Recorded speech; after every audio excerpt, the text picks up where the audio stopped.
town, there was a mysterious library that only opened at midnight.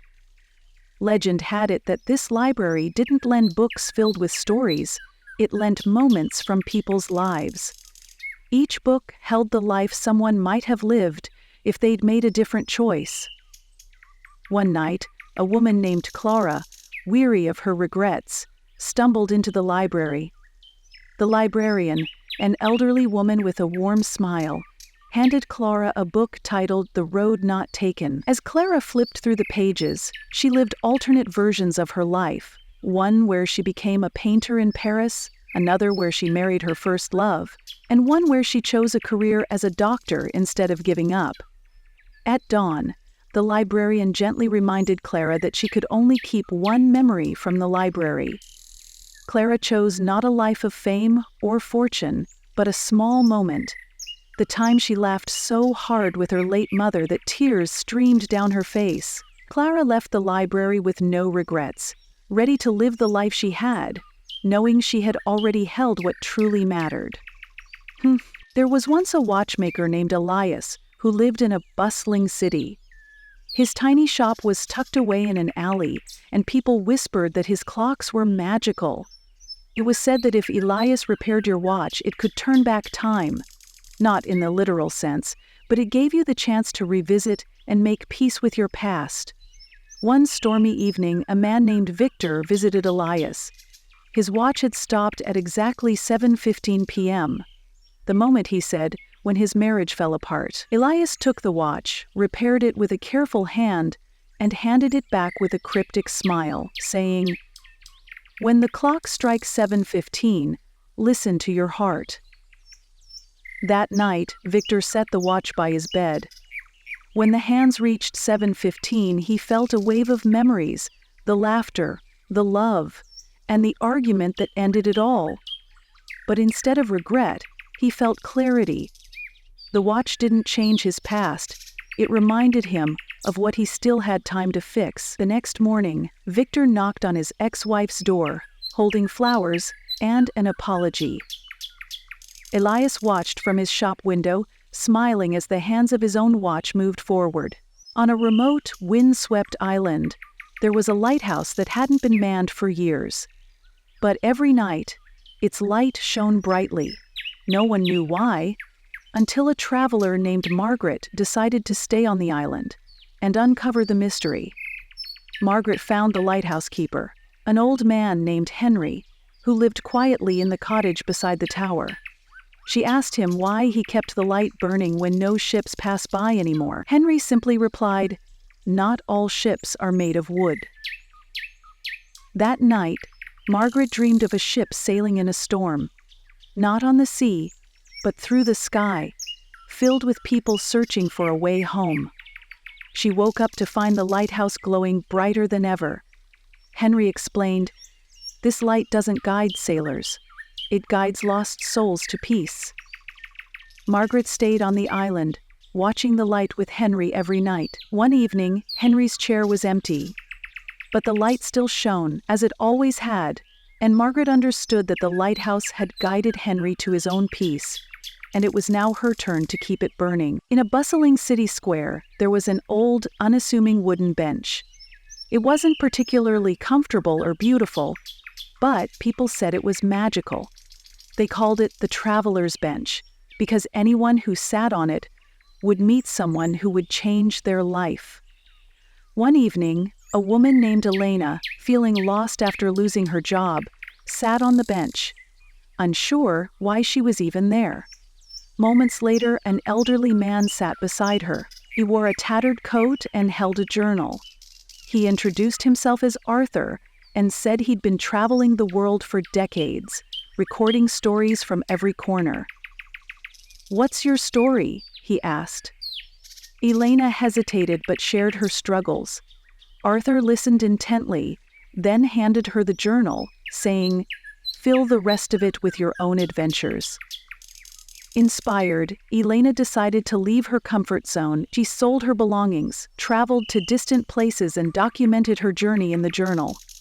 Years later, she returned to the bench and met a young man who was lost, just as she had been. She handed him the journal and said, It's your turn now." In a quiet mountain village, a clockmaker named Hugo lived with his daughter Amara. Hugo's clocks were famous for their intricate designs and precise movements, but there was one clock in his workshop that he never finished. It was a large, beautiful piece with no hands.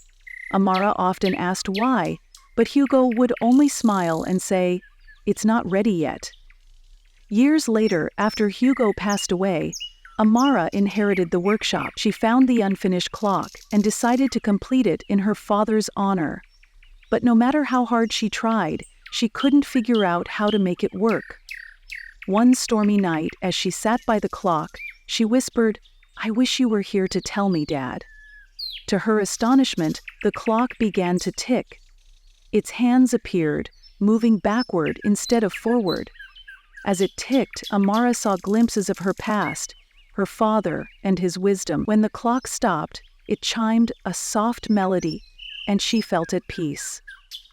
The clock didn't need to measure time. It was meant to preserve memories. At the edge of a dense forest, there was a hidden garden that only appeared under a full moon. They called it the Garden of Forgotten Wishes. It was said that every flower in the garden represented a wish someone had made and forgotten over time. One night, a man named Leo, burdened by his regrets, stumbled upon the garden while chasing the moonlight. Each flower glowed softly, and he realized they were his own wishes, dreams of love, adventure, and happiness he had abandoned over the years. He touched a small, wilting flower and remembered the promise he made to his childhood best friend to write a book together. Another flower reminded him of his dream to learn to play the piano. As Leo walked through the garden, he felt a sense of renewal. He left that night with a list of dreams to rekindle. Over the years, he checked each one off, returning to the garden after every full moon to find the flowers blooming brighter than before. The garden reminded him that wishes might fade, but they're never truly lost if you choose to nurture them. Breakfast on the quarterdeck. In a small seaside town, there was an old rickety bridge called the Bridge of Echoes. Legend said that if you crossed it at sunset and spoke aloud a question about your future, the wind would carry back a whisper of an answer. Catherine, a woman in her mid-30s, found herself standing before the bridge one evening, unsure of what had drawn her there. Her life felt like a tangled mess. Her career was stagnant, her relationships strained, and her sense of purpose lost. As the sun dipped below the horizon, painting the sky in hues of orange and gold, Catherine stepped onto the bridge. With trembling hands, she asked, "What am I supposed to do with my life?" At first, there was silence.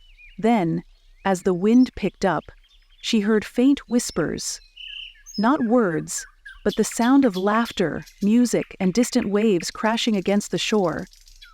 Confused but intrigued, Catherine decided to explore what these sounds meant. Over the next few weeks, she took small steps outside her comfort zone. She attended a music class, something she had loved as a child but abandoned long ago. She reconnected with an old friend, sharing stories and laughter that reignited her spirit.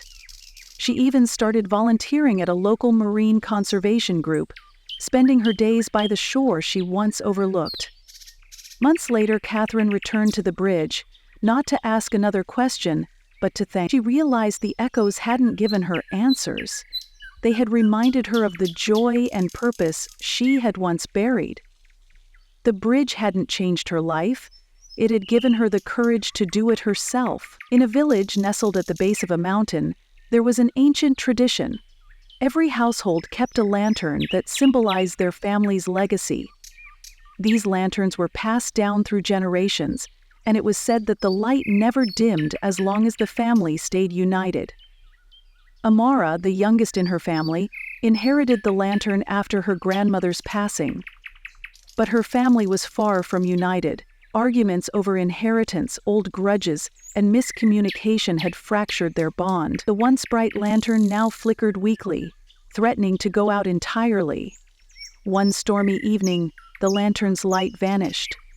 Panicked, Amara sought out the village elder, who told her that the lantern's light could only be rekindled by collecting sparks from acts of love and forgiveness. Amara began her journey by visiting her estranged uncle, bringing with her an old recipe book filled with her grandmother's cherished meals. Sharing a meal together, they laughed and reminisced, and Amara felt a faint warmth in the lantern. She continued her mission, repairing broken relationships one by one, apologizing to her sister for a long-held grudge, mediating between her parents, and reconnecting with a cousin she hadn't seen in years. With every act, the lantern grew brighter until its light was so radiant that it illuminated the entire village square. On the night of the festival, the village gathered around Amara's lantern, marveling at its brilliance. The elder smiled and said, "This light is more than a symbol. It's proof that even the most broken bonds can be mended." Amara realized the lantern's magic had never been in the glass or the flame. It was in the love and effort that had rekindled it. In an attic filled with dust and forgotten memories, Evelyn stumbled upon an old violin while cleaning her late grandmother's house. The instrument was worn but beautiful, with intricate carvings along its neck. Tied to it was a note in her grandmother's delicate handwriting. "This violin holds the song of our family. Play it, and you'll understand." Evelyn had never learned to play, but she felt an inexplicable pull to the instrument. She took it home, determined to uncover its story. She began practicing, though the sounds were harsh and unmelodic at first. One evening, as she played a simple tune, the violin seemed to come alive. Images flashed before her eyes. Her grandmother as a young woman, dancing in a field. Her great-grandfather carving the violin by hand. A young girl, her mother, she realized, learning to play under the patient guidance of her grandmother, Ginglia Bangan. She composed her pen on the stool, listening to the violin being played as she asked. The music told a story of resilience, love, and dreams, passed down through generations. Evelyn felt as though the violin was urging her to carry on the legacy, to add her own notes to the song. Inspired, Evelyn delved into her family's history, uncovering letters, photos, and forgotten dreams. She learned that her grandmother had once dreamed of performing on grand stages, but had set it aside to raise her family. Evelyn decided to honor that dream. She practiced tirelessly, eventually joining a local orchestra. On the night of her first performance, she played her grandmother's violin. As the final note rang out, Evelyn swore she felt a warm hand on her shoulder, as though her grandmother was there, proud and smiling. The violin wasn't just an instrument, it was a vessel of stories, binding the past to the present and carrying their legacy into the future.